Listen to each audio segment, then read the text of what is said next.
Thailand, dito sa Calauan, Laguna. Wow, ang ganda!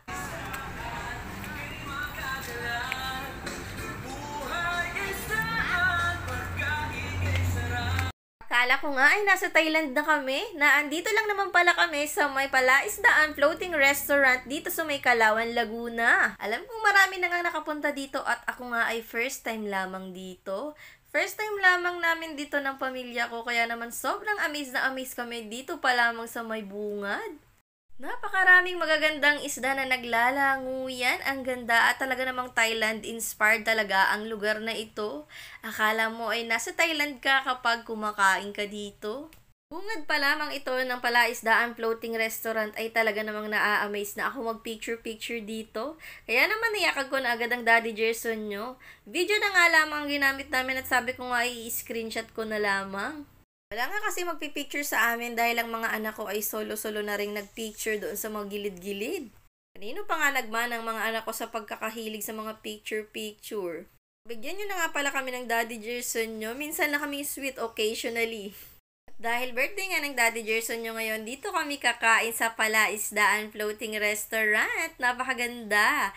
Inabot man kami ng konting ulan ay ayos lang. Sulit na sulit ang punta namin dito. Mabuti nga may dala akong payong.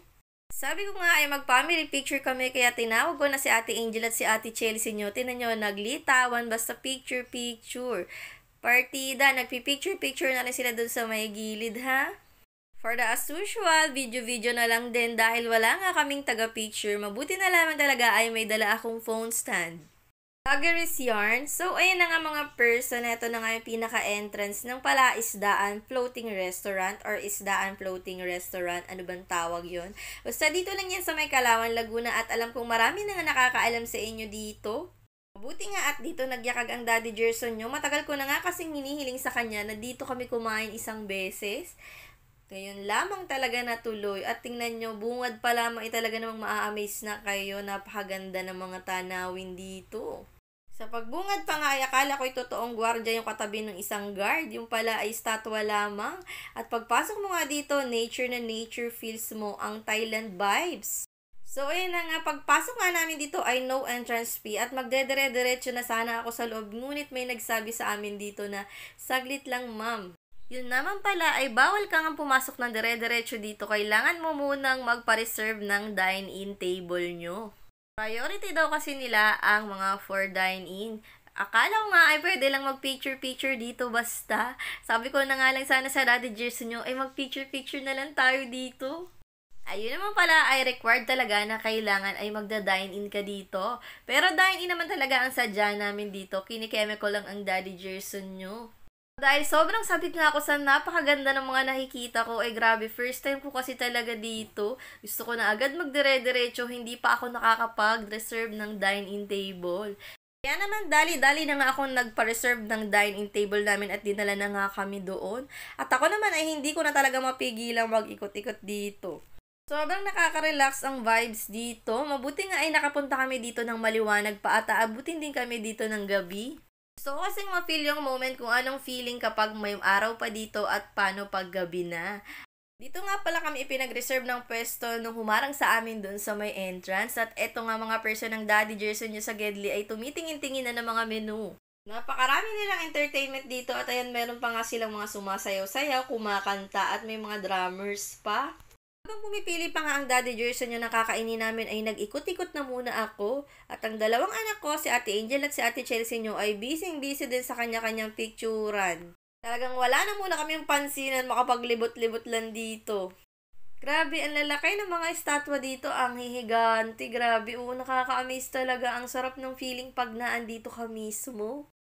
Sobrang nakaka-amaze at alam nyo bang nahihilo na nga ako kakaikot-ikot dyan pero tuloy-tuloy pa rin ako sa pag-iikot dahil nakita ko nga napakarami ko pang iikutan.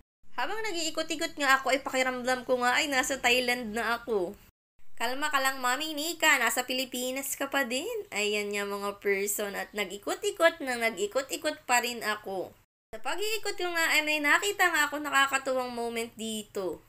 Meron pala sila dito yung binabasag na plato at may lalabas mo nga daw ang sama ng loob mo. Maaari kang magbasag dyan hanggat gusto mo. Itatapat mo lamang sa kaiinisan mo. Huy, hindi. Sa wall mo ibabato. Gusto ko nga rin sanang basag, kaya lang baka maibato ko nga sa mismong kinaiinisan ko. Itatapat mo lamang yung ibabato mong plato dyan sa kung saan man sa nakasulat dyan. Halimbawa sa ex-wife mo, sa kamarites mo, sa plastic friend mo. Boom! Tinamaan ka ba? Para sa yan, plastic friend, kirida ka. Gusto ko sanang ibato yung TV dahil sa plastic friend ko. Kaso wag na, ang mahal pala, Diyos ko, 1,000. Hindi niya deserve yun dahil wala naman siyang halaga. Huy, ano ba? Bagay na bagay talaga yung lugar na yun para sa mga hugoterang katulad ko. Bakit bigla ko naaalala yung mga sama ng loob ko? Tara na nga at mamasyal pa uli dito sa may Palaisdang Floating Restaurant. Ano ba naman kasi yung wall na yon, nakakahugot. Balikta namin na nga tayo dito sa napakagandang vibes at napakaganda nga talaga dito. May mga estatwang nakakatawa at hindi ko nga alam kung sino ang mga iyan. Hindi mo nga lalapitang maigi, akala mo ay tunay na mga taong nakaupo. At eto na nga, meron pa isang napakagandang view dito. Itong napakalaking unggoy. Hindi ko nga alam kung si King Kong ba yan. May malaki ding pusa dito at yan, naglakad-lakad pa nga ako dahil gusto ko makapunta dun sa napakalaking unggoy. Wala ngang masyadong tao pa dito ngayon, kaya naman parang natatakot ako dito sa area na to dahil ang tahimik. Bandang likuran na nga kasi ito at napakatahimik talaga. Wala nga kasi ang Daddy Gerson nyo na andun siya sa pagpupwestuhan namin nakakainan, kaya naman ako lang mag-isang nagpunta dito. Hindi niya tuloy na-feel yung moment dito. Napakatahimik, napaka-good vibes, pero medyo natatakot niya ako dahil wala nga akong kasama. Lalo na pag tinitingnan ko tong unggoy na ito na napakalaki, parang higanteng unggoy na totoo talaga. Parang ganda nga rin mag-picture-picture dito, kaya lang wala namang magpipicture sa akin. Bising-busy rin naman kasi yung mga anak ko mag-picture doon sa mga gilid-gilid. Hindi ko na nga alam kung nasaan sila sa mga oras na yan. Kanya-kanya na talaga kaming mundo, makapag-ikot-ikot lang. Sinasamantala na kasi namin ang pag-iikot at pag-video-video at pag-picture-picture habang maliwanag pa. Hapon na nga kasi kami nakadating dito. Kaya maya-maya lang ay didilim na, kaya hindi na kami magkakaroon ng oras para mag-ikot-ikot pa sa maliwanag na view. Hindi rin naman kasi high quality yung gamit kong camera, kaya naman dali-dali talaga ako makapaglibot at makapag-video-video dito para din sa inyo. Syempre, kasama talaga to sa buhay vloggeries charis. Sa mga oras na yan ay pabalik na nga ako sa pwesto ng Daddy Gerson nyo. Babalik nga agad ako dahil na-miss ko agad siya, char. Hindi, nagugutom na kasi ako dahil titingnan ko nga kung naka-order na ba siya ng pagkain namin. Pagkadating ko nga ay hindi pa pala siya nakaka-order at sumasakit daw ang ulo niya at hindi siya makapili sa dami ng menu.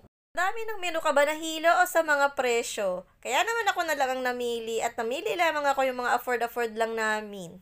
Apat lang naman kami at hindi naman ganun karami ang kakainin namin. Mairaos lang namin ang birthday ng Daddy Gerson nyo at mairaos lang namin ang mga gutom namin. At pinakamahalaga ay nag-enjoy kami at buo kami at magkakasama kami ngayon sa birthday ng Daddy Gerson nyo. Happy birthday again, Daddy Gerson! Thank you sa treat at sana ay long live at stay healthy and I love you! Dumating na agad ang in-order namin at ito na nga, dumating na ang crispy patang pampabata. Sinamahan ko na nga rin ang napakasarap nilang buttered shrimp. Tanggal ulo, kain katawan. Parang yung kakilala ko. Char, ano ba yan? At ayan nga mga person, may kasama pa silang gulay na pinanda sa amin at libre nga daw iyon. Sadya naman talagang napakasarap lalo na kapag libre. Kaya naman inuna ko na nga sandukin itong buttered shrimp, talaga naman natatakam na ako at nagpasandok na rin ako ng kanin sa Daddy Gerson nyo. Napakasarap din talaga nitong kanilang buttered shrimp at talaga namang ang laki at malaman ng hipon. Tikman ko na rin agad itong crispy pata.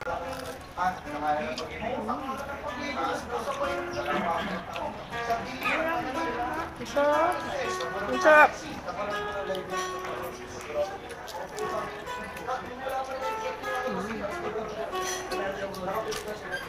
Habang nakain nga kami ay narinig namin na may nag-acrobat show dito. Grabe, nakakakaba, ang dulas pa naman ng sahig. Baka dumulas yung upuan at malaglag sila.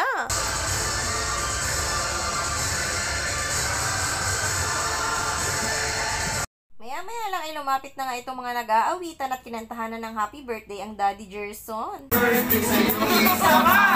Happy birthday!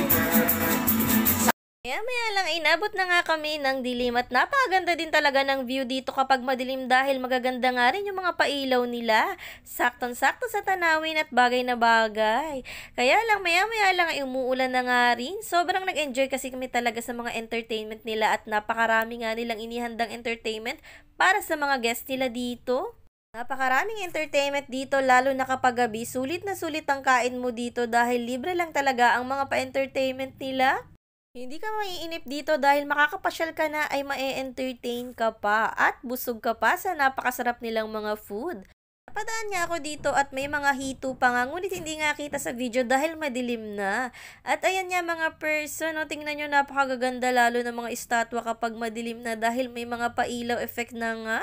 Habang hindi pa nga malakas ang ulan ay nag-ikot-ikot pa nga ako dito at nadaanan ko kung saan sila nagsasaing dito sa maliit na kaldero. Ito nga yung kasama sa mga menu nila na bagong saing na isang kaldero ang tawag nila. At talaga namang napaka-cute ng maliit na kaldero. Tingnan nyo, ganito pala nila yan niluluto. Ang dami.